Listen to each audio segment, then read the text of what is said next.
사랑과 은혜가 충만하신 하나님, 오늘도 세상에 흩어져 살던 저희를 주님 앞으로 모아주시고 삼위일체 하나님께 감사와 찬송과 경배를 드리게 하시니 감사드립니다.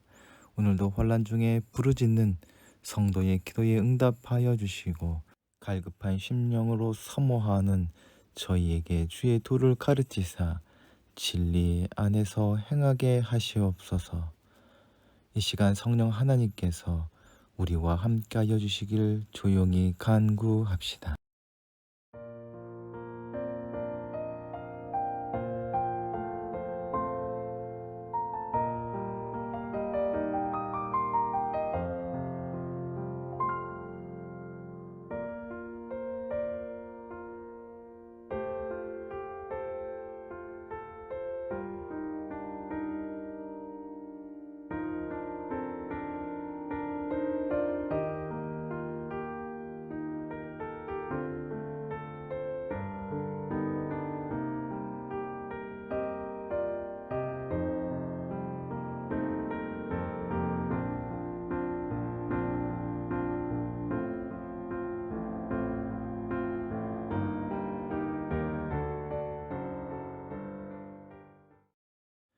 은혜와 사랑의 하나님, 저희를 거듭나게 하사 주님의 나라를 포기하시고 살아계신 하나님을 아버지로 부르게 하심을 감사드립니다.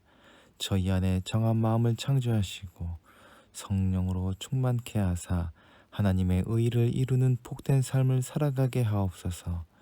한 주간 저희를 보호하시고 인도하여 주신 주님, 거룩한 주일을 맞아 주님 앞에 예배합니다. 온 마음과 정성을 다해 주님을 예배하고자 하오니 저희 예배를 받아 주옵소서. 저희는 하나님을 떠나서는 한순간도 버틸 수 없는 연약한 존재입니다. 주님께서 베푸시는 은혜가 아니면 한 걸음도 앞으로 나아갈 수 없습니다. 이러한 사실을 머리로는 알고 있으나 행함으로는 하나님을 떠나 살고 있습니다. 주님께서는 불의를 용납하지 않는 분임을 알면서도 저희는 지난 한 주간 하나님을 두려워하지 않고 온갖 불의를 행하며 살았습니다. 주님의 사랑이 크심을 핑계 삼아 죄악을 범하였으면서도 회개의 시간을 뒤로 미루었습니다. 저희 죄는 하나님께 용서받기를 바라면서도 다른 사람의 허물을 용납하지 못하였습니다. 저희 마음은 교만하여 하나님이 없이도 살 수 있노라 장담하며 살았습니다. 주님, 저희 안에 있는 이 모든 교만과 불신앙과 어리석음을 불쌍히 여기사 용서하여 주옵소서. 저희가 살아가는 동안 나의 힘, 나의 능력을 의지할 때가 너무나 많습니다. 사랑의 주님, 저희로 하여금 하나님의 뜻이 무엇인지, 하나님을 향한 신뢰가 무엇인지 바로 배우게 하시고 언제나 주님과 동행하는 삶을 살게 하여 주시옵소서. 성령님을 의지하는 믿음을 갖게 하시고 하나님의 기쁨을 먼저 생각하는 믿음의 삶을 살아가게 하옵소서. 주님의 몸된 교회를 위해 기도합니다. 무더위 속에서도 예배를 게을리지 않게 하여 주시옵고 각자 처한 교회가 그 지역사회에서 꼭 필요한 존재가 되게 하여 주시옵소서. 오늘날 한국 사회에서 교회가 많은 지탄을 받고 있습니다. 편협한 마음과 이기주의에 함몰되어 하나님의 의를 잃어버린 삶으로 말미암아 세상의 비웃음과 손가락질을 받고 있음을 고백하오니 자신을 돌아보아 뼈를 깎는 회개를 하게 하여 주시옵소서. 저희가 먼저 이웃들에게 손을 내밀고 주님을 찬양하는 삶을 보임으로 세상 모든 사람들에게 믿는 자의 아름다움을 보이게 하여 주시옵소서. 이 나라를 둘러싼 상황들이 어려워져만 가고 있습니다. 이 위기를 기회로 바꿀 수 있도록 대통령을 비롯한 정치인들에게 지혜를 허락하여 주시옵소서.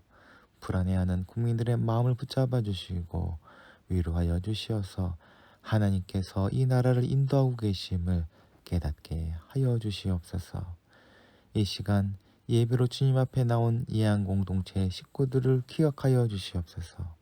오늘 나누는 말씀이 위로가 되게 하시며 세상을 하나님의 나라로 변화시키는 지혜를 얻는 기회가 되게 하여 주시옵소서. 간절한 심정으로 주님 앞에 간구할 때마다 응답하여 주시어서 모든 근심이 감사와 찬양이 되게 하시고 한 주간 살아갈 때에도 저희와 동행하사 승리하는 삶을 살게 하여 주시옵소서. 세우신 문봉 제빵소를 기억하여 주시옵소서.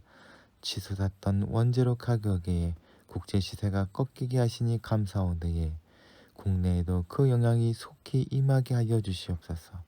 어렵고 힘든 상황 속에서도 힘을 낼 수 있도록 건강을 지켜주시고 판매하는 빵들마다 아무런 하자 없이 사람들을 만족시킬 수 있도록 인도하여 주시옵소서.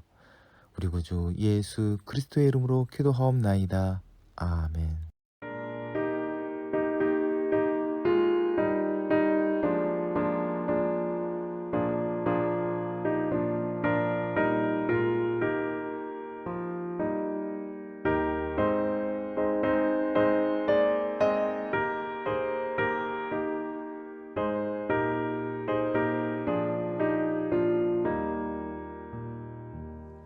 주 예수여 은혜를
오늘 저희에게 주시는 하나님의 말씀은 누가복음 10장 38절부터 42절까지의 말씀입니다. 그들이 길을 가는데 예수께서 어떤 마을에 들어가셨다. 마르다라고 하는 여자가 예수를 자기 집으로 모셔드렸다. 이 여자에게 마리아라고 하는 동생이 있었는데 마리아는 주의 발 곁에 앉아서 말씀을 듣고 있었다. 그러나 마르다는 여러 가지 접대하는 일로 분주하였다. 그래서 마르다가 예수께 와서 말하였다.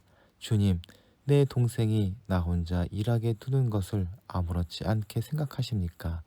가서 거들어 주라고 내 동생에게 말씀해 주십시오. 그러나 주께서는 마르다에게 대답하셨다. 마르다야, 마르다야, 너는 많은 일로 염려하며 들떠 있다. 그러나 필요한 일은 하나뿐이다. 마리아는 좋은 몫을 택하였다. 그러니 그는 그것을 빼앗기지 않을 것이다. 아멘.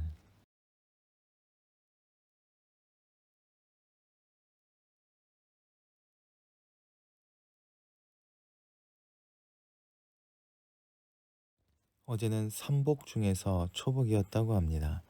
삼복을 24절기 중 하나로 아시는 분들이 많은데 삼복은 24절기가 아니라 우리나라만의 고유한 세시 풍습이라고 합니다.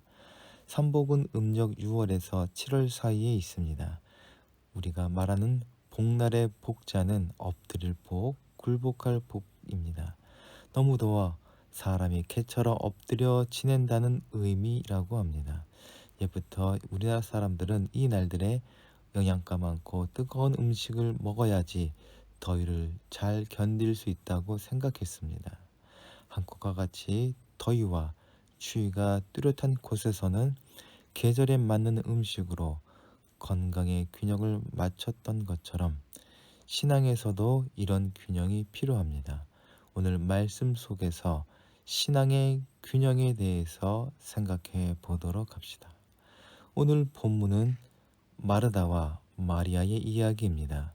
우리는 이 이야기를 읽을 때 칭찬받는 마리아와 꾸중을 듣는 마르다의 모습을 떠올립니다. 그러나 같은 본문을 읽는 예술가들은 그렇게 흑백 논리나 단순한 구조가 아닌 좀 더 깊이 있는 의미를 찾으려고 노력했던 것 같습니다. 예를 들어 스페인 출신의 거장 벨라스케스는 이 이야기를 가지고 마르다와 마리아의 집에 계신 예수님이란 작품을 남깁니다. 이 작품 속에서 벨라스케스가 전하고자 하는 이야기를 함께 들어봅시다. 벨라스케스 당시 여성은 남성들보다 열등한 존재로 취급받았습니다. 오랫동안 남성 우위의 가부장제 사회인 스페인에서 여성들은 선택하는 주체가 아닌 남성들의 선택을 따라야 하는 열등한 존재였습니다. 여왕이라 할지라도 공적인 활동에 참여하기 어려웠으며 교회에서 성경 봉독을 하거나 기도 혹은 봉헌을 하는 것은 불가능한 일이었습니다. 그러나 벨라스케스는 여성을 남성과 동등하게 대했던 예수님의 사랑과 평등을 작품 속에서 드러내고 있습니다. 아울러 신앙인의 이상과 현실을 묘사하고 있습니다. 예수님과 마리아를 거울 속에 비친 모습으로 그려내 이상을 보여주며 음식을 준비하는 중에 예수님과 마리아를 뚱한 표정으로 쳐다보는 마르다를 통해 신앙인의 현실을 묘사했다고 합니다. 벨라스케스는 마리아와 마리아를 통해 우리 자신 속에 있는 두 모습을 볼 수 있게 해줍니다. 마리아처럼 모든 것을 내려놓고 예수님의 말씀을 듣고 싶은 것이 우리의 진정한 소원이지만 현실의 상황은 우리를 그렇게 내버려 두지 않습니다. 할 일은 많은데 어느 것 하나 제대로 마무리 지을 수 없고 현실은 마르다 뒤의 노파처럼 집요하게 나에게 해야 할 다른 일들을 지시하면서 예수님께로 가지 못하게 합니다. 그런 마르다의 시선은 우리를 향하여 도와달라고 말하고 있는 것 같습니다. 예술가에게 있어 마르다와 마리아는 두 사람이 아닌 한 사람이며 이 두 사람 사이에 당신은 어디쯤 서 있는지 물어보고 있는 듯합니다. 마르다와 마리아에 관한 이야기는 신약 성경에 3번밖에 나오지 않습니다만 수많은 그리스도인들이 절대로 잊을 수 없는 자매입니다. 그것은 아마도 그들의 이야기가 주님과 관련된 상황 속에서 나온 것이며 우리에게 깊은 신앙적 도전과 깨달음을 주기 때문일 것입니다. 자매는 오라비 나사로가 죽는 아픔을 겪으며 주님의 도움을 구하였고, 주님을 위해 잔치에서 동생 마리아는 예수님의 발을 향유와 머리카락으로 닦으며 헌신이 무엇인지 우리로 하여금 깨닫게 하였습니다. 이 자매는 교회의 공동체가 무엇인지 보여주는 예표라 할 수 있을 것입니다. 오늘 우리가 함께 나누는 마르다와 마리아의 이야기는 교회 공동체 안에서 나타날 수밖에 없는 갈등이 무엇이며 그것을 어떻게 해결해야 될지를 보여주는 중요한 이야기입니다. 예수님의 사역은 주로 갈릴리와 예루살렘 주변에서 이루어졌는데 특별히 갈릴리에서 많은 사역을 하셨습니다. 유대인들의 절기가 되면 예수님께서는 예루살렘으로 올라가신 것을 볼 수 있는데 예수님이 갈릴리에서 예루살렘으로 올라갈 때면 베다니를 거쳐갈 때가 많이 있었습니다. 이 베다니가 마르다, 마리아 자매가 살고 있는 곳이었습니다. 예수님께서 길을 가실 때에 마르다가 예수님을 자기의 집으로 초대합니다. 나사로의 이름이 등장하지 않는 것으로 보아 오빠는 멀리 출타 중이었지 않나 상상해 봅니다. 아무튼 여자가 외간 남자를 자신의 집으로 초대하는 것은 매우 어려운 일입니다. 더구나 그런 요청을 남자인 예수님께서 받아들이고 여자 둘만이 있는 집으로 간다는 것은 남의 눈을 의식하지 않을 용기가 필요한 일일 것입니다. 이런 초대와 방문을 통해서 예수님과 동행해야 하는 교회 공동체의 모형이 그려집니다. 차별받고 있던 여인들을 주인공으로 한 이야기를 통해서 교회는 어떤 편견이나 차별이 있을 수 없는 것으로 예수님을 모심으로만 완성되는 공동체임을 우리에게 보여주고 있습니다. 즉, 교회는 누가 모이느냐가 중요한 것이 아니라 예수님을 영접하였는 자가 중요한 조건입니다. 참빛으로 세상에 오신 예수님을 영접할 때에 우리는 하나님의 자녀가 되며 우리가 모인 공동체는 하나님의 생명과 은혜를 누릴 수 있는 지상의 하나님 나라가 되는 것입니다. 그런데 하나님의 아들을 모신 곳에는 기쁨과 감사만이 넘칠 것 같은데 실상은 그렇지 못했습니다. 갈등이 나타난 것입니다. 이 갈등이 있어서 동상 마리아는 칭찬받는 여인이었고 마르다는 못된 언니 정도로 생각합니다. 이렇게 해석해버리면 한 가지 주제만이 남습니다. 봉사나 섬김보다 가만히 앉아 말씀을 듣고 성경 공부하는 것이 중요하다라는 것입니다. 정말 그렇게 단순한 이야기일까요? 우리는 예수님이 가는 곳마다 환영받았을 것이라고 생각하지만 결코 그렇지 않았습니다. 평소에 열광적으로 쫓아다니던 이들은 어느 순간 차갑게 식어서 예수님을 모르는 사람 대하듯 외면해버립니다. 주님을 자기 욕망을 충족시킬 수단으로 여겼기 때문입니다. 주님에게 얻을 것이 더 이상 없게 되면 사람들은 주님을 버리고 떠나갔습니다. 성경을 자세히 보면 예수님 일행이 환대받는 경우가 그리 많지 않았습니다. 그래서 예수님은 여우도 굴이 있지만 자기는 머리 둘 곳도 없다고 한탄하셨습니다. 예수님께서 이 땅에 오셔서 많은 사람들을 부르셨지만 그 부르심에 응답하여 주님을 영접하였던 사람은 적습니다. 하지만 지금 마리아는 주님을 영접한 위대한 신앙인입니다. 마르다라는 이름의 뜻은 여주인이라고 합니다. 마르다는 그 이름의 뜻대로 여주인답게 행동하였습니다. 여주인 마르다는 주님께 가장 귀한 것으로 대접함으로 사랑과 헌신을 보여주려고 하였습니다. 만약 그녀가 예수님 한 분만을 대접하라고 했다면 그렇게 어렵지 않았을 수도 있지 않았나 추측해 봅니다. 아마도 그녀는 주님과 또 주님의 일행을 위해서 많은 음식을 준비하려 했기 때문에 매우 분주해졌을 것 같습니다. 신앙생활에서 음식을 나누는 것은 너무나 중요한 일입니다. 예배 중에 주님의 살과 피를 나누고 그리고 삶 속에서 밥상을 함께 한다는 것은 모든 삶을 함께하는 것으로 하나님의 나라를 세우고 하나님의 사랑을 나누는 교회 공동체의 중요한 행동입니다. 음식을 나눈다는 것은 사람 사이를 가르고 나누는 장벽들, 문화적, 민족적 경계들을 허무는 것의 출발점이며 이웃을 환대하고 서로의 존재를 있는 모습 그대로 긍정하면서 공존과 공생을 이루는 매우 중요한 과정입니다. 절대로 폄하되거나 무시되거나 또 뒤로 미룰 수 없는 일입니다. 이 중요하고 귀한 일을 마르다가 자원하여 감당했던 것입니다. 그런데 문제가 생겼습니다. 예수님과 그 일행을 영접하고자 애쓰던 마르다에게 예수님이 아니라 예수님 앞에 앉아있는 마리아가 눈에 띄고 신경 쓰이기 시작했습니다.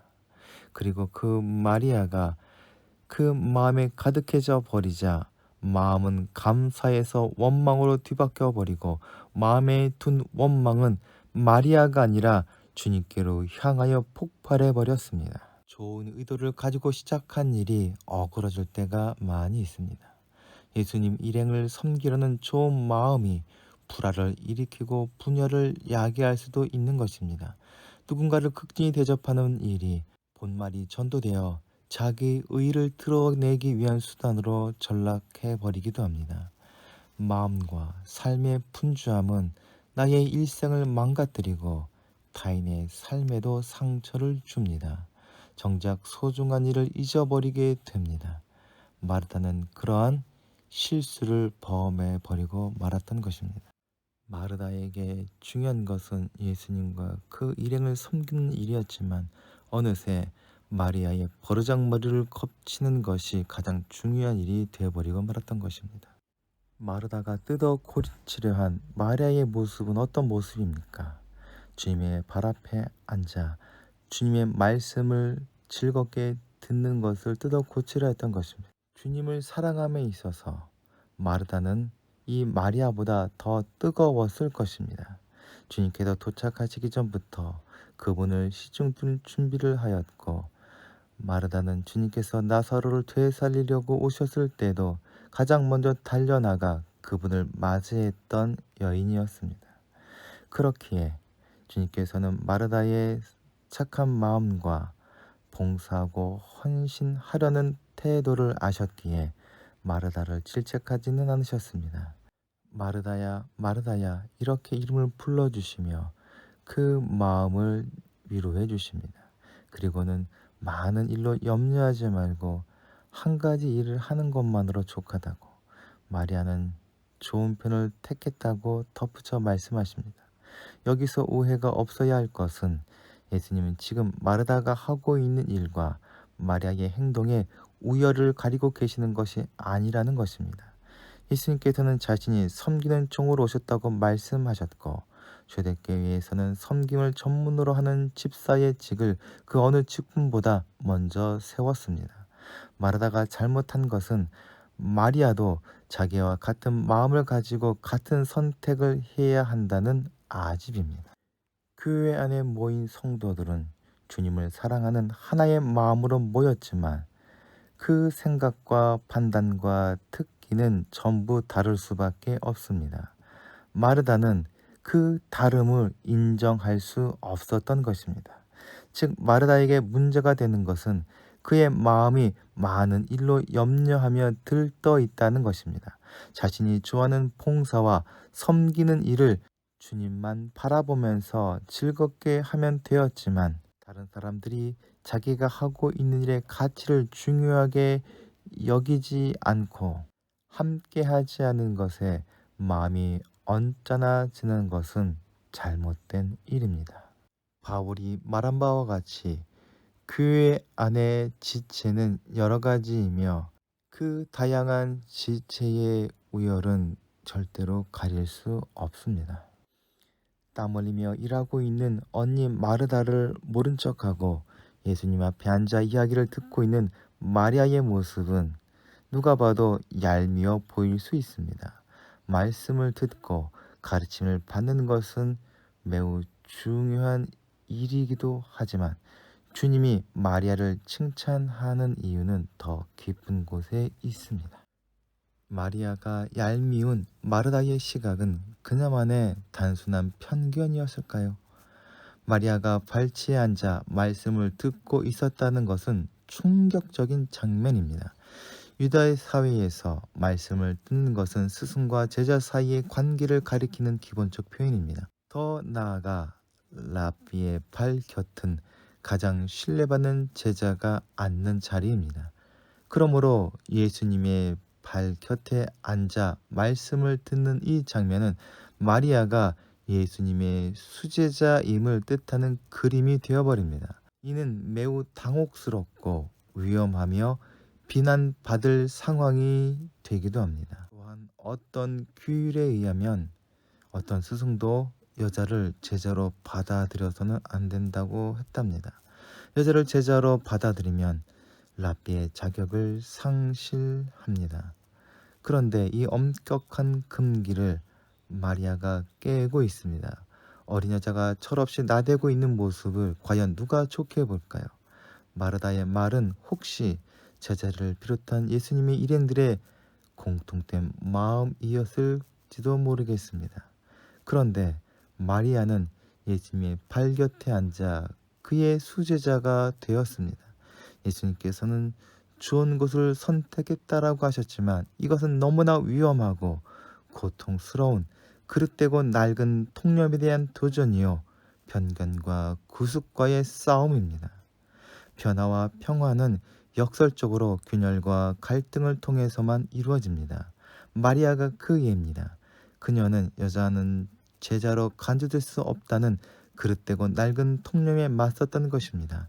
구석에 숨거나 허드렛 일 하기를 거부하고 남자 제자들과 한자리에 앉아 예수님의 말씀을 들었던 것입니다. 예수님께서는 마리아가 좋은 몫을 택한 것이라 말씀하십니다. 좋은이라는 말은 필요한이란 뜻입니다. 마리아는 자기가 필요한 것이 무엇인지 알았고 그것을 선택했다는 이야기입니다. 그런 그녀에게 주님은 약속하십니다. 마리아는 그것을 빼앗기지 않을 것이다. 마리아가 선택한 것은 제자의 자리나 말씀을 듣는 것을 넘어서 예수님과 함께하는 동행이었습니다. 마르다를 비롯한 우리 모든 그리스도인들은 교회 공동체를 이루며 생활할 때에 무엇을 할 것인가 보다 누구와 함께 할 것인가를 생각해야 할 것입니다. 마르다도 예수님을 초대하고 영접함으로 좋은 것을 선택하였지만 마음과 행동의 분주함으로 예수님을 잊어버릴 때에 그녀의 섬김은 원망과 불평의 이유가 되어버리고 말았습니다.